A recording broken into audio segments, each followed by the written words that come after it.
our role with the NFL is to bring together former football players and their families and develop support among them for each other, but also to assure them of our support for making sure that they get the health care that they need. But at the same time, we feel our role, especially in Morehouse School of Medicine role, is to educate and to work with communities.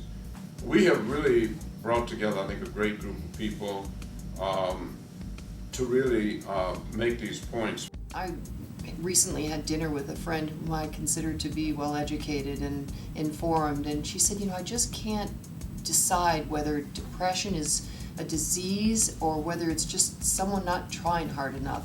And I was stunned.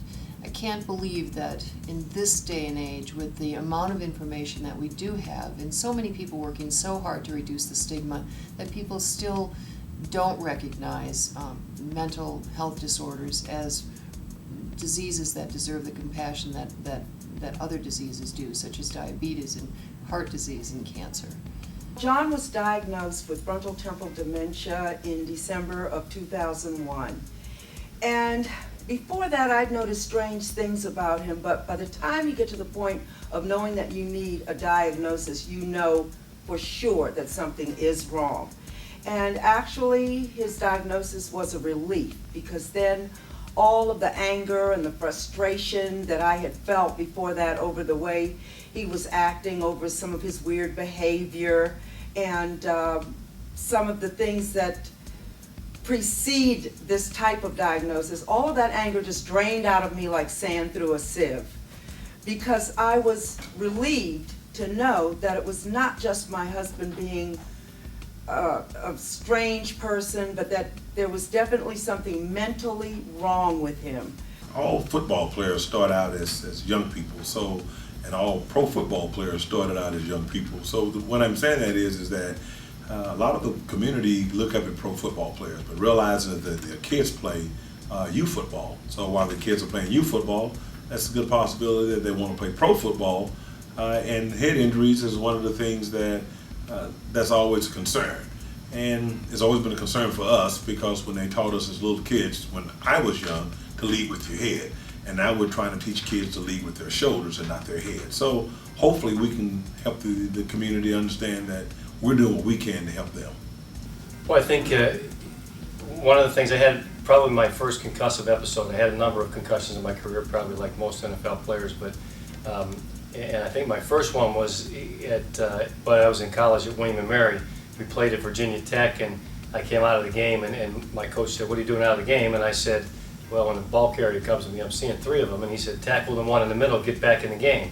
The NFL itself is such a controlled environment for a player that, if he lasts a while through his career, when he leaves that career, that transition going into a civilian life or a normal life is really, really difficult to do, because you lose your support systems, you lose your income, you lose your income, self-esteem drops, your identity is affected.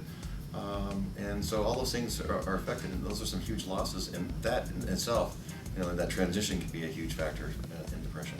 And I began to notice that there were other players increasing numbers who were coming back, whose wives were worried, what's wrong with my husband? Now they say he has dementia, or this one has Alzheimer's. And I'm saying, well, this is too much of a common denominator in one place. I think this should be addressed to the league. And I wrote a letter to Commissioner Tagliabue, and I told him the truth, what I saw, what I would hope could be done about this, that some benefit hopefully could be applied for these players. At that point in time, I didn't care if I lived or died, really. I felt that nobody understood where I was coming from. I was self-medicating with about anything you can get your hands on. And in fact, I got myself into a situation, alcohol-related deal, where I ended up doing 58 days in jail, And I had plenty of options to not do that, but the judge said, here they are, and I wouldn't do them. I didn't care. It was at that point in time, when I was in jail, that I looked at and said, something's got to be different. So when I got out, I started seeking the knowledge, started looking for answers, and that's where the world opened up into the,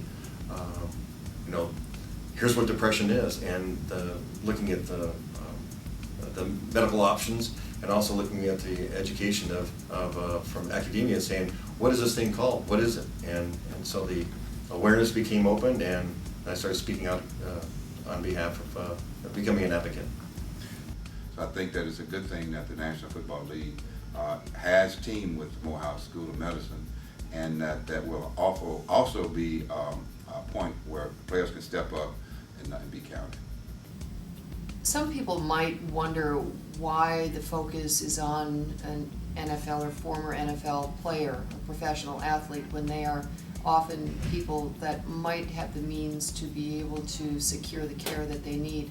I think it's absolutely fantastic that the NFL is doing this, because if the NFL can do it, and if professional athletes can talk about mental health, a lot of other people are going to find it okay to do the same thing. I believe that what the NFL is doing will be a tremendous catalyst for change in this country.